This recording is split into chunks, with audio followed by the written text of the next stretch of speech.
Hello folks, this is part 2 of our second day here in Marseille.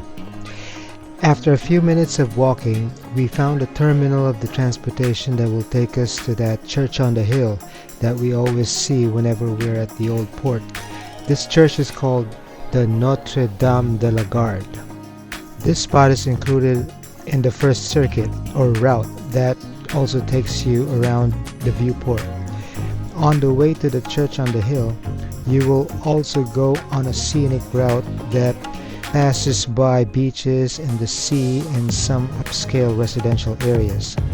The second circuit will take you to the commercial and historical district of Marseille, which is called Le Panier. La breve, la strada litoranea, la corniche, il faro, l'abbazia di San Vittore non avranno più segreti per voi.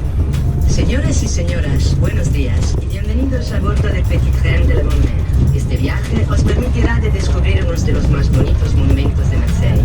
Desde Vieux Port hasta Notre-Dame, pasando por la Corniche, los Forts, el Faro y la Baie Saint-Victor, estos lugares no tendrán más secretos para ustedes.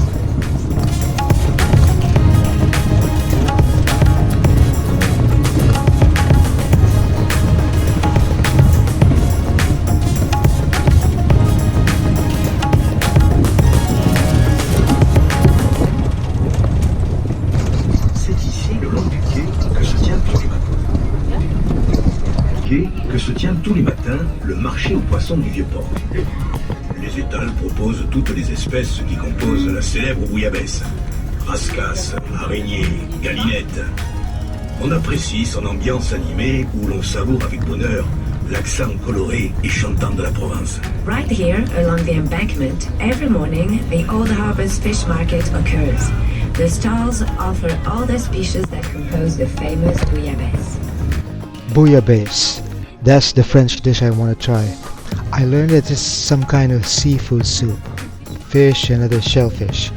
The narrator said all of the major ingredients of this dish can be obtained from here at the Vieux Port. Dove si acquista il pesce necessario alla preparazione della famosa bouillabaisse, la locale zuppa di pesce. Es aquí, a lo largo del muelle, que todas las mañanas se encuentran los mercados de pescado del Vieux Port. Los puestos proponen todas las variedades de pez que sirven para cocinar la famosa bouillabaisse.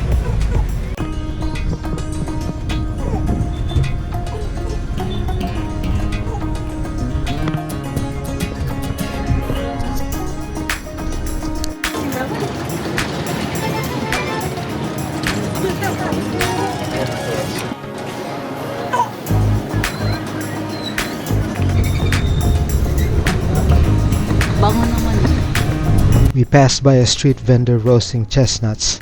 We could smell it from where we are. There's no way we could buy some because if we get off, then there's no way that we could go back to the train because this is not a hop on, hop off kind of setup. If you get off, it's bye-bye time for you.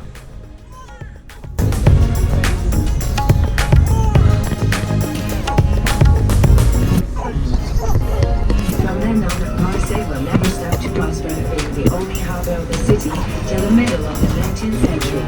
You can only imagine the traffic congestion of its embankments at the time till 1840.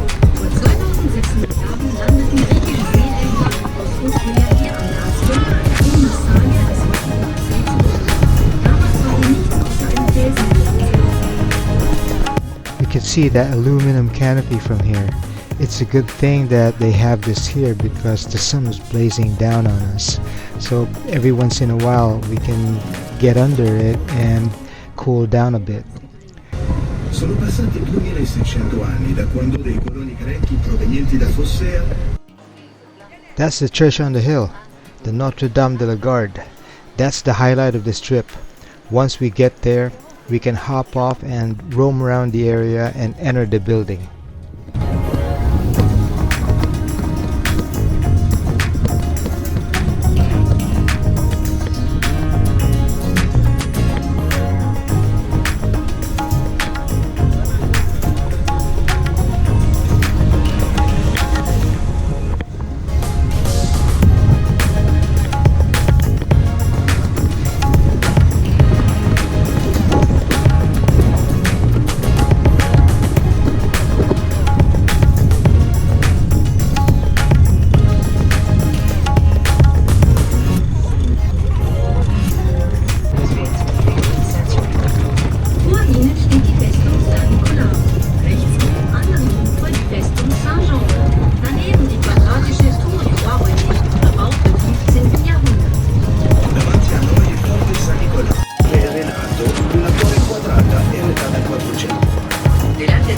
There is a Sofitel here too, which is just fitting because it is owned by a French national.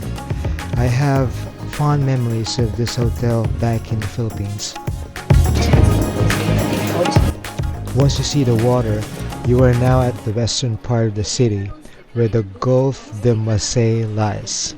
At this point, I think we already passed by the first beach nearest to the old port, which is the Plage des Catalans.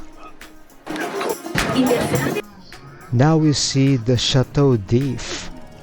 It's a historic island prison that is also part of the Frio archipelago in Marseille. This island was made famous by being featured in the novel The Count of Monte Cristo by Alexandre Dumas.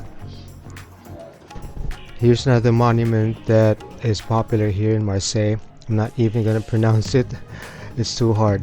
But this monument was erected in 1927 to memorialize the soldiers who died for France in North Africa. It was designed by the architect Castel and sculptor Antoine Sartorio. Here we pass by two small coves with small beaches. Here's another view of the coves we just passed by. By the way, this road we're traveling on is named after President John F. Kennedy, called Cornish Kennedy.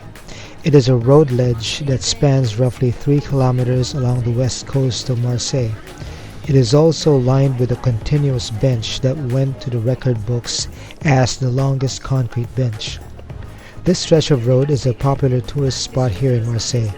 A number of popular restaurants and other commercial establishments lie along this road. Now we're going inland and uphill towards the church on the hill, Notre-Dame De La Garde. But we're gonna pass by commercial and residential neighborhoods first. I guess these are the more upscale areas with views of the sea. As expected, there are lots of vantage points to view the rest of the city below, since the church is situated at a high elevation. We are now approaching the main attraction of the ride, the Notre-Dame De La Garde. We have now arrived to Notre-Dame De La Garde. The Notre-Dame De La Garde, or Our Lady of the Garde, or La Bonne Mère as known to the locals, is a Catholic basilica or church. Besides the old port, this is also Marseille's popular symbol. This is the most visited spot in the city. It was constructed in 1853 and finished in 1893. It was designed by architect Henri Jacques Esperando. The most noticeable part of the structure is, of course, the 37-foot statue of the Madonna and Child.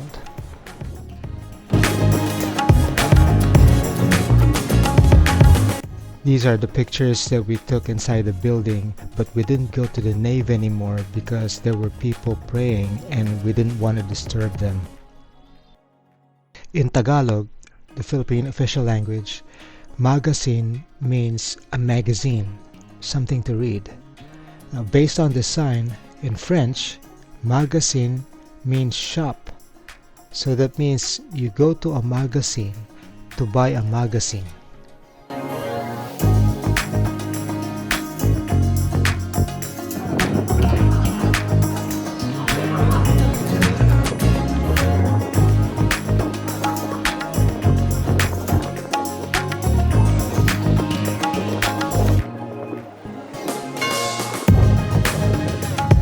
This is the highest point that tourists can go to and admire the views of the city.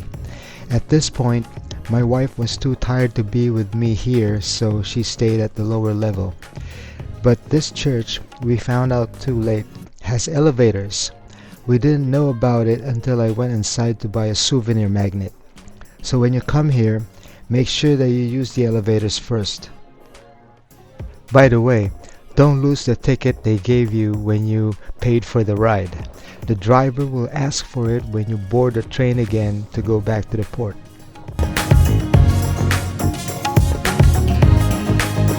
And just like that, the ride was over and we went back to the port where the ride started from. We walked back to the plaza near our hotel. We got hungry, so we had pizza, beer, and lemonade. For dinner, we went to a restaurant where they served those multi-course meals. I really wanted to try at least one authentic French dish, and this place offered bouillabaisse, the fish soup. My wife ordered steak for her main course. Overall, it was okay, but I also realized that this place catered mostly to foreigners than locals.